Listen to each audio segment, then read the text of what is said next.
ಇಲ್ಲ sir, ರಮ್ಮನಹಳ್ಳಿ sir. ರಮ್ಮನಹಳ್ಳಿಯಿಂದ ಅಲ್ಲಿಂದ ನಾವು ನೀರನ್ನ ತೊಗೊಬಂದು ಬೆಲ್ವತ್ತದಲ್ಲಿ ಒಂದು ಓವರ್ ಟ್ಯಾಂಕ್ ಮಾಡ್ತೀವಿ ಸರ್. 1,75,000 ಲೀಟರ್ ಒಂದು ಟ್ಯಾಂಕ್ ಮಾಡಿ ಸುತ್ತಮುತ್ತ 10 ಗ್ರಾಮಗಳಿಗೆ ನಾವು ಹಾಂ ಸರ್. ಈಗ ಕೆಲಸ ನಡೀತಾ ಇದೆ ಸರ್. ಕೆಲಸ ನಡೀತಾ ಇದೆ. ಇಲ್ಲ ಸರ್, ಪೈಪ್ ಲೈನು ಈಗ ಏನು ಮಾರ್ಕಿಂಗ್ ಮಾಡಿದ್ದೀವಿ ಸರ್, ಅಷ್ಟು ಕೂಡ ಪೈಪ್ ಲೈನ್ ಆಗಿದೆ ಸರ್. ಹಾಂ, ಪೈಪ್ ಲೈನ್ ಆಗಿದೆ ಸರ್. ಈ ಊರಿಗೂ ಕೂಡ ಆಗಿದೆ ಸರ್. ಅಂದರೆ ಈ ಟೋಟಲ್ ಇದು ಝೋನ್ 1 ಸರ್. ಇದು ಝೋನ್ 1ನಲ್ಲಿ 27 ಕಿಲೋಮೀಟ್ರ್ ನಮ್ಮದು ಪ್ರಾವಿಷನ್ ಇದೆ ಸರ್ ಪೈಪ್ ಲೈನು. ಅದರಲ್ಲಿ ಇವಾಗ 17 ಕಿಲೋಮೀಟ್ರ್ ಕಂಪ್ಲೀಟ್ ಆಗಿದೆ ಸರ್. ಈಗ ಏನು ಕಲರಿಂಗ್ ಮಾಡಿದ್ರಲ್ಲ ಸರ್, ಅಷ್ಟು ಕೂಡ ಪೈಪ್ ಲೈನ್ ಆಗಿದೆ. ಇನ್ನು ಹಾಂ ಸರ್. ನಾಲ್ನಳ್ಳಿ ಗ್ರಾಮಕ್ಕೆ ಹಾಂ ಸರ್. ಕುಡಿಯೋ ನೀರು ಎಲ್ಲಿಗೆ ತಲುಪುತ್ತೆ, ಎಲ್ಲಿಂದ ಡಿಸ್ಟ್ರಿಬ್ಯೂಷನ್ ಆಗುತ್ತೆ? ಈಗ ನಮ್ಮ ಬೆಲ್ವತ್ತ ನಾವಲ್ಲಿ ಒಂದು ಓವರ್ ಟ್ಯಾಂಕ್ ಕಟ್ತೀವಿ ಸರ್. ಟ್ಯಾಂಕು ಎಷ್ಟು ಜನ ಕಂಪ್ಲೀಟ್ ಆಗುತ್ತೆ? ಅದು ನಮಗೆ ಇನ್ನೂ 3 ಮಂತ್ಸ್ ಬೇಕು ಸರ್. ಅದು 3 ಮಂತ್ಸ್ ಬೇಕು ಸರ್. ಅದು 1,75,000 ಲೀಟರ್ದು 15 ಸ್ಟೇಜ್ದು ಸರ್. ಅದು ಇವಾಗ ನಾವು ಫೌಂಡೇಶನ್ ಆಗಿ ಈಗ ಲೀಟ್ ಲೆವೆಲ್ ಬಂದಿದೆ ಸರ್ ಈಗ. ಸೊ ಅದು 3 ಮಂತ್ಸ್ ಬೇಕು ಸರ್. ಅದು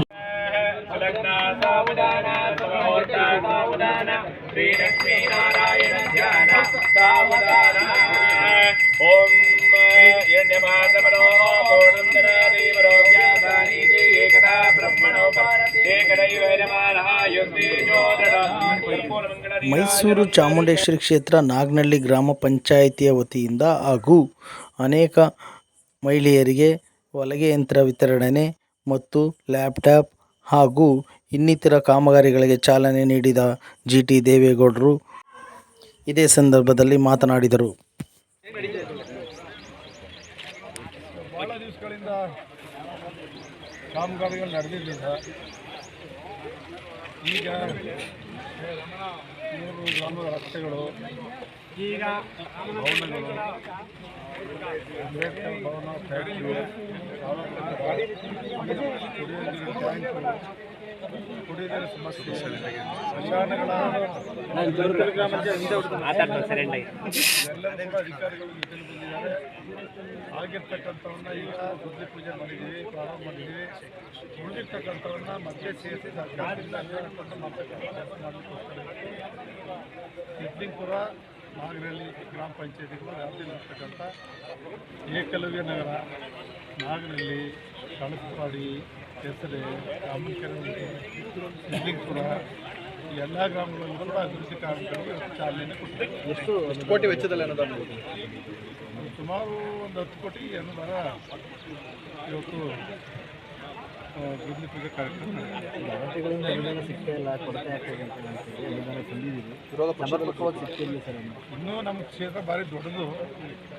ಈಗಲೂ ಕೂಡ ನಿನ್ನೆನೂ ಕೂಡ ಸಿದ್ದರಾಮಯ್ಯನವ್ರಿಗೆ ಕೇಳಿದೆ, ಈ ಮುಖ್ಯಮಂತ್ರಿ ಇದ್ದು ಕ್ಷೇತ್ರಕ್ಕೆ ಅನುದಾನ ಜಾಸ್ತಿ ಕೊಡ್ತೀವಿ ಅಂತ ಕೊಟ್ಟಿಲ್ಲ ಅಂತ ಅವ್ರ ಹತ್ರ ಮಾತಾಡಿದೆ. ಮುಖ್ಯಮಂತ್ರಿಗಳ ಹತ್ರ ಕೂಡ ಹೋಗಿ ಮಾತಾಡಬೇಕು.